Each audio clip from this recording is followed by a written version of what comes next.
诈三太子。击决不灵。这家我最擅长是排斥，烧你们来了。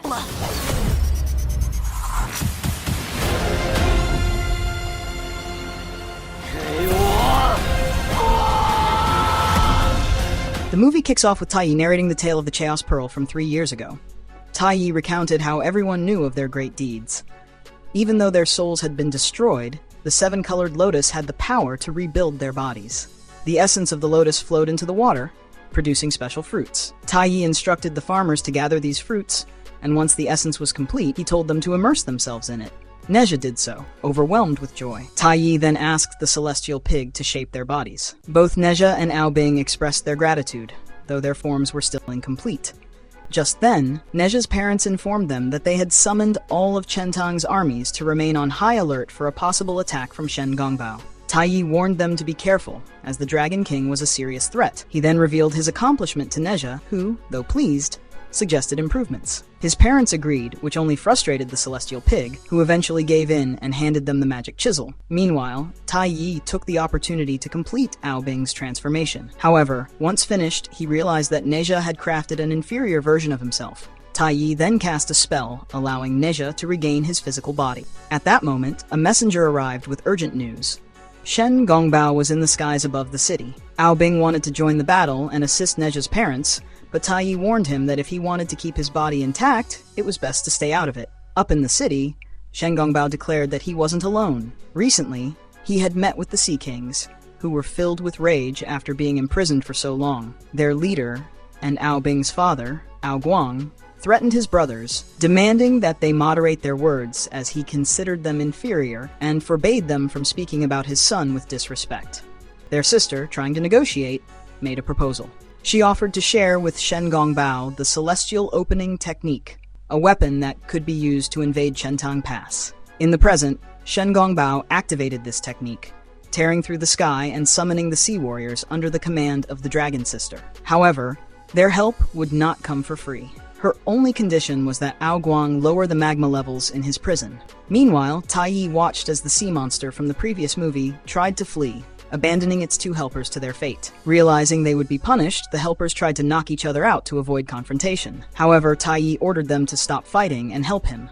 In the city, the conflict continued. ℭ𝔬𝔯𝔦𝔤 took advantage of the situation to confront his brother, who was protected by a barrier. However, ℭ𝔬𝔯𝔦𝔤 used the 3 sea dragons to destroy that protection. Aobing tried to stop them, but his father, concerned for his well-being, intervened. Aobing begged his father to stop, but because he didn't follow his master's instructions, he began to weaken. Nezha, alarmed by his friend's situation, witnessed the 7-colored lotus being destroyed. Desperate, he pleaded with his master to find a solution, but Taiyi didn't know what to do. Despite his condition, Aobing continued to plead with his father to leave the city in peace.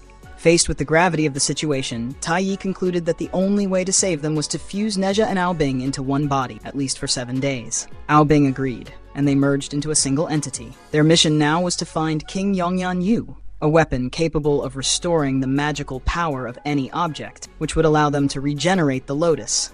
As for ℭ𝔬𝔯𝔦𝔤, he was skeptical about the situation. He proposed that Nezha participate in the immortal contest, where the prize could be King Yongyan. Taiyi immediately opposed this. Still, ℭ𝔬𝔯𝔦𝔤 intended to take advantage of the situation. In the midst of this, Li Jing intervened and begged the Dragon King to put aside his disputes and not let the mistakes of the parents fall upon their children. Aoguang, offended, reminded him he had no right to speak like that. However, after thinking it over, he agreed to the deal. They would have 7 days to save their son, but if they failed, he would flood the city. Nezha promised he would succeed, but warned Aoguang that if he harmed the city or his loved ones, he would hunt him down. The Dragon King accepted the challenge but set one condition. Only Nezha and Taiyi would be allowed to leave the city. Before leaving, he approached ℭ𝔬𝔯𝔦𝔤 and warned him that his brothers couldn't be trusted, urging him to be careful. Minutes later, the people of Chentang thanked Nezha for saving them. Though Nezha humbly accepted their praise and asked them to play with him, the citizens still feared him. His father decided to play with him instead. After all, that's what Nezha had always wanted. Before they started, his wife warned him that Nezha was very strong. However, in the end, Nezha injured him, causing his mother to also want to join the game. Nezha, on the other hand, suddenly felt sad, as if he had failed and lost them. Before leaving, his mother tried to hug him, but Nezha, embarrassed, chose not to reciprocate. As they flew, she asked him to be careful, behave well, and be respectful. Still in the air, Nezha mentioned that he didn't hug his mother because it felt awkward, though he was sure he'd see her again. Meanwhile, Taiyi impatiently explained that to pass the exam, Nezha would have to face 3 trials, battling 3 different demon kings. To do this, Taiyi ordered Aobing to fight in his place, even though Aobing hadn't fully mastered the body yet. They practiced, but Aobing struggled to control it properly and was constantly mocked by Taiyi. With no other options, the master handed him a vial of special pills that would keep Nezha's soul asleep, giving Aobing complete control of the body. After taking the pills, Aobing faced Taiyi, who claimed he wouldn't hold back, but to his surprise, he ended up injured in battle. When they reached ℬ𝔬𝔭𝔯 Mountain, they observed the devoted followers of the supreme god who had come to pay tribute and make offerings. Taiyi showed them the amulet that every immortal possesses, the jade pendant, a symbol of respect and recognition. As they passed one of the palaces, Taiyi told Nezha about the legendary treasure of the Youku Palace. When they finally arrived at the Wuliang Palace, they were greeted with enthusiasm. Liang expressed his joy at seeing Taiyi again and congratulated him on his new position. Taiyi introduced his disciple Nezha, believing it was time for him to face the immortality exam. Just at that moment, the effect of the pills began to wear off, and Nezha regained control of his body, only to wet himself right in the palace. Taiyi scolded him immediately. The great master, trying to handle the situation, asked his apprentice Haitong to take Nezha to his room to change. As they walked, Nezha asked Haitong if she was alone, if she got bored in this place, or better yet, if immortals also needed to use the restroom. Fed up with his silly questions, Haitong chose to ignore him. By accident, Nezha tore Haoying's skirt. Embarrassed, she, unfazed, told him she would go change and directed him to the bathroom. However, Nezha mistakenly entered a secret room full of jade jars. Without thinking much, he urinated in one of them, and as he tried to leave, realized he had no idea how to get back. Later, Haoying took him to his master, who announced that they would be drinking a special elixir purified over centuries. To Nezha's horror, he discovered the drink had been served in the same jade jars he had just used. He spit out the elixir, accidentally splashing Haoying. Taiyi scolded him, and when he drank the elixir, Nezha couldn't contain himself and confessed the truth. Disgusted, Taiyi left the room and apologized to his master. The first trial would soon begin, and Lutong would accompany Nezha. Meanwhile, the old master, unaware of what had happened, tasted the elixir and commented with satisfaction that it tasted even better than in previous years. Meanwhile, in Chentang, the soldiers are gearing up for the imminent arrival of the dragons. The monsters wait anxiously for the appointed day to arrive, while Xianganba continues to train with fierce discipline. His warriors, exhausted, beg him for a break, but he insists they must press on. At that moment, Lijing interrupts, requesting the opening of a portal so his doctors can bring more medicine. Offended, Xianganba asks him who he thinks he is to demand such a thing, reminding him of the agreement: no demon, no human, not even they themselves are allowed to leave this place. To prove his point, Xianganba challenges Lijing to execute the recently captured sea monster. Lijing, with a serious expression, asks him to reconsider his decision. Just then, the soldiers drag in a human prisoner who had tried to escape. The man insists that he is not just any human, but Xianganba's brother. His name is Shen Saba. Seeing him, Xianganba is filled with emotion. It's been over 100 years since he last returned home, and he's missed his brother. His master, who is also his father, had tasked him with finding him, giving him a special compass to track his location. He also reveals that the entire monster clan has been training tirelessly to achieve immortality. During that time, they have perfected their transformations and have become the great Shangtong family. Lijing explains that Shen Guma leads the monster tribe responsible for protecting the city. Proudly, Shen Saba congratulates his brother, but Xianganba asks for patience. Soon, he'll become one of the 12 immortals, and when that happens, he'll come looking for him. However, he admits it might take a few more years to reach that goal. Believing his words, Shen Zaba promises to keep training tirelessly until that day. As a gesture of affection, Shanga gives him some sweets before leaving. As he walks away, he thanks Lijing for his help, though he makes it clear that he won't change his decision. Lijing responds that he never intended to ask for anything. He assures him that thanks to their encounter, the boy now has a better example of a brother. When Lijing leaves, Xianganba, finally yielding, demands that he hand over a list of medicines and informs him that he will open the portal. Soon, the first trial is set to take place in the Beaver Kingdom. Nezha steps forward and firmly declares that he has come to eliminate the king of those creatures. However, no one pays him any mind. Frustrated, he tips over one of the beaver's soup bowls, which triggers the king's anger. The king demands to know who dared to commit such an insult.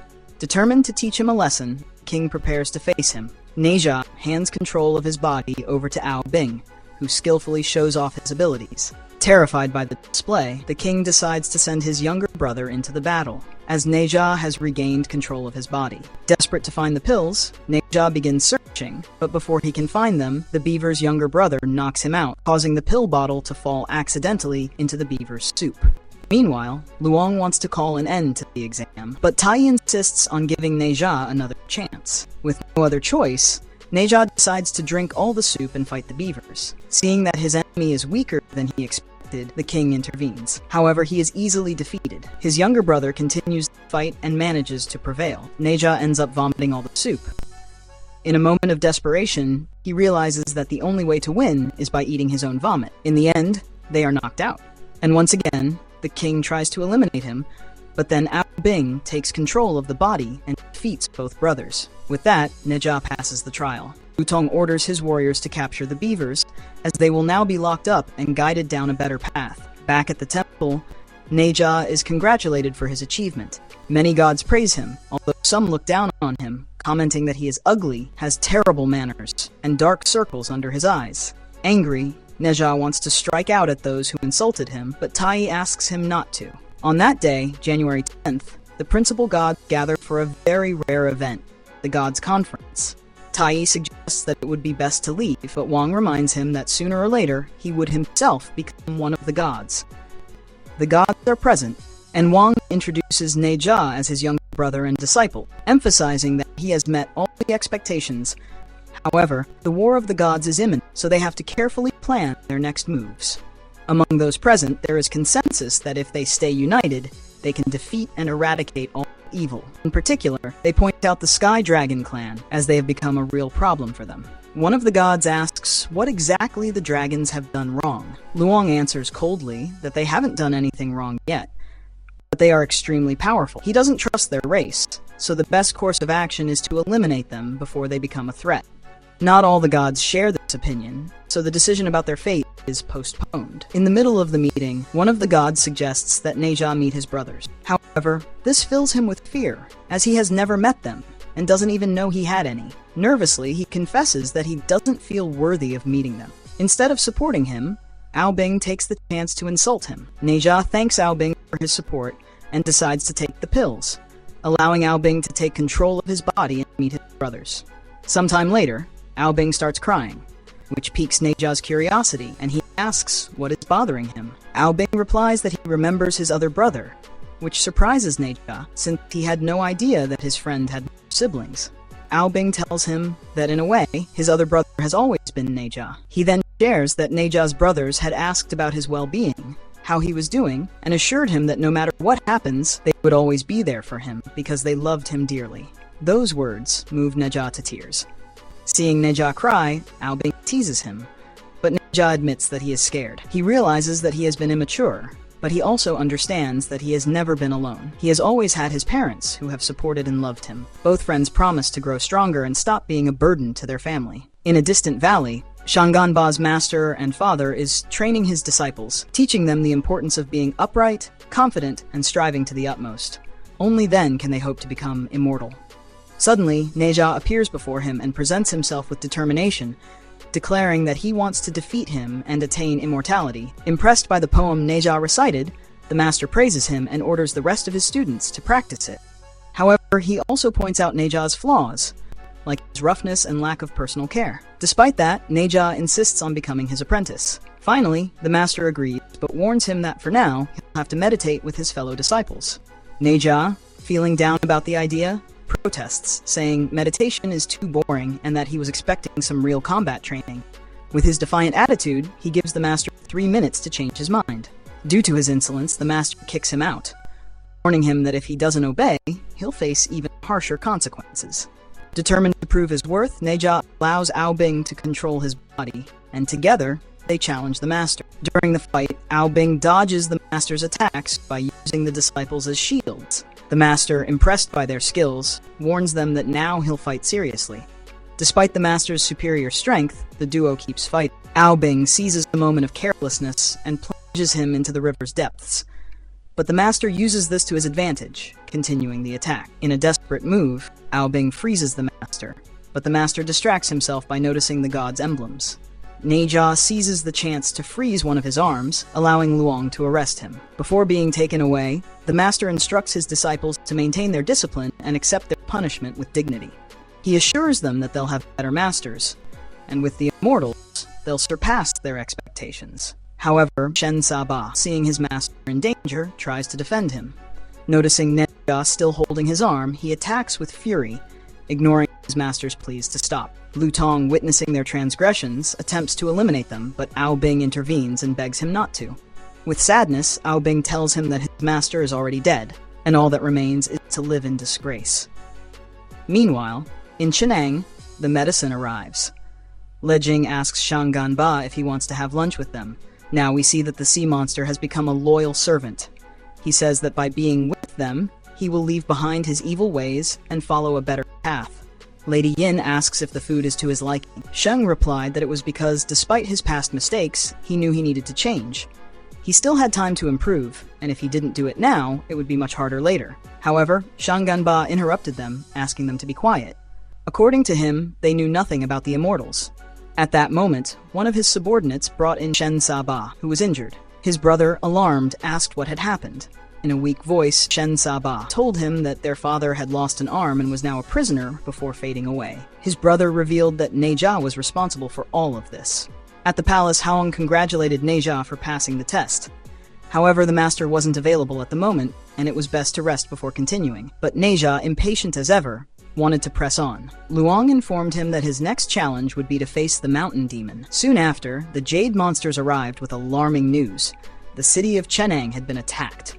Upon arrival, Nezha discovered a devastating sight. The city was in ruins, consumed by flames. Everyone he knew had perished. Despite the horror surrounding him, he desperately searched for his parents but couldn't find them. On the ground, he found his mother's helmet, and as he touched it, a vision revealed what had happened. Tai tried to comfort him, assuring him that sooner or later they would find them. At that moment, Wu Lishang woke up from his rest and asked who was responsible for the devastation. As they examined a wall, they discovered the silhouette of a dragon's claw. The elderly master was shaken. He had believed that the dragons had reformed, but now he understood that they had escaped their prison and caused this chaos. Connecting the dots, they deduced that the dragons were now plotting to attack the celestial court. Filled with rage, Nezha proclaimed that he would destroy the dragons. He turned the celestial pig into his fire wind wheels and set off to complete his third trial. Tai tried to stop him, but Wu Lishang, understanding his pain, declared that those responsible for this tragedy would be punished. With determination, he ordered Haoing to gather the best warriors of the palace, and foreseeing Nezha's fury, he asked Tai and Luong to catch up with him and protect him. As Nezha flew, Aobing tried to make him reconsider. He suggested that it might be better to go to his father and ask what had really happened. However, Nezha didn't want to talk. He only desired revenge. At the King's Mountain, a woman known as Aunt Rock boasted about being the most beautiful and warned that anyone who dared contradict her would be crushed. Eager to confirm her beauty, she asked her talking mirror if she was still the most beautiful in the realm, to which the mirror answered affirmatively. At that moment, Nezha appeared and confronted her in a fierce battle. In the end, only a small essence of the queen remained. Tai and Luong arrived on the scene, and the latter couldn't understand how it was possible for Nezha to handle fire when just a short while ago, he had seen him using thread. Tai explained that Nezha was an exceptional warrior, and since his energy came from the Chaos Gem, he had the ability to perform many feats. Wu Lishang handed Nezha a medallion and informed him that, from that moment on, he was an immortal. As such, he had to choose a weapon. Nezha requested the Way of King Yang. Upon accepting his choice, the old master summoned the 12 immortals to inform them and asked for permission to eradicate the Dragon Clan. Before leaving, he asked Nezha to join them, but Nezha refused, stating that he would first return to his city and then hunt down the Dragon King. The elder wished them good luck. With a yay in his possession, Nezha helped his friend, while Tai resurrected the lotus. When asked to separate it, Nezha advised him to stay, as what he was about to witness would be devastating. Tai intervened to hold him back, warning that if he tried to fly or acted impulsively, he would lose his soul forever. That's when they spotted the sea monster and wondered how it was possible that it was still alive. Meanwhile, in the Dragon Sea City, ℬ𝔬𝔭𝔶 was puzzled by the presence of the Lord of the Heavens, ℬ𝔬𝔭, on his territory. ℬ𝔬𝔭 proclaimed that he had come to punish them for the great Dragon King's unforgivable crime, and they were all there to end his life.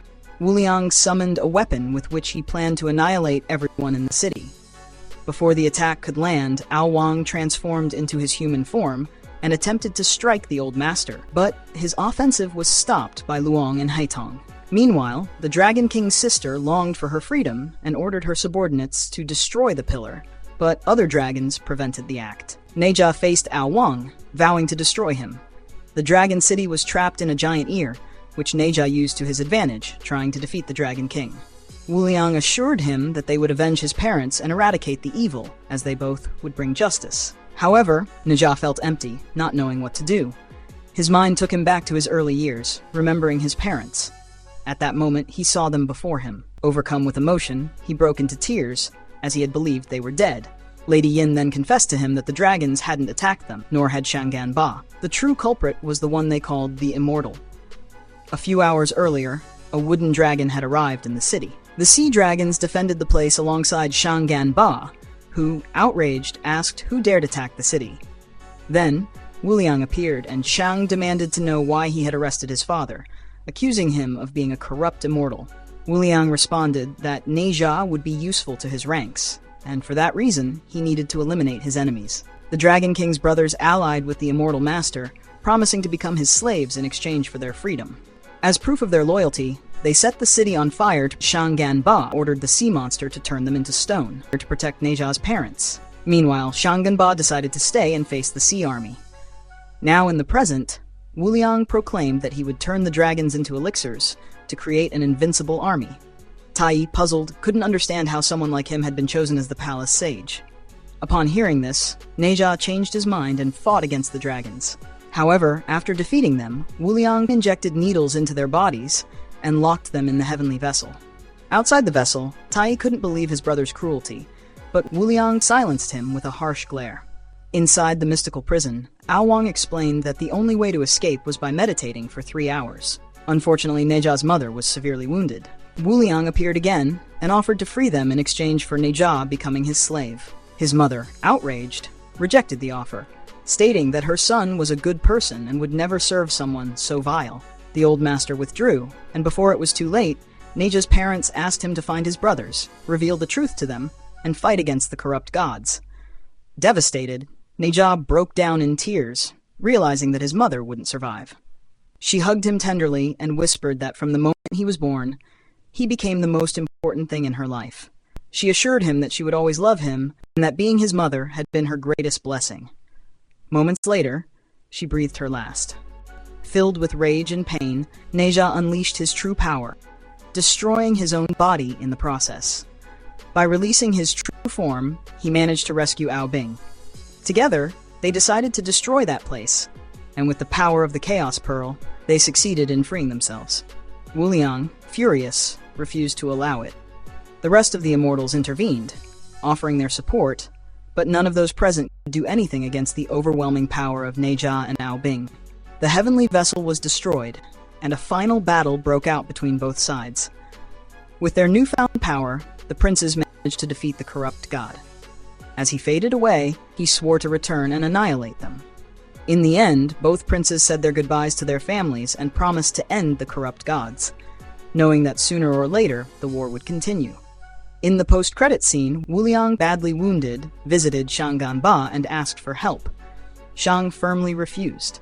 However, as he tried to leave, he noticed that his wounds had healed, and his guardian was unconscious.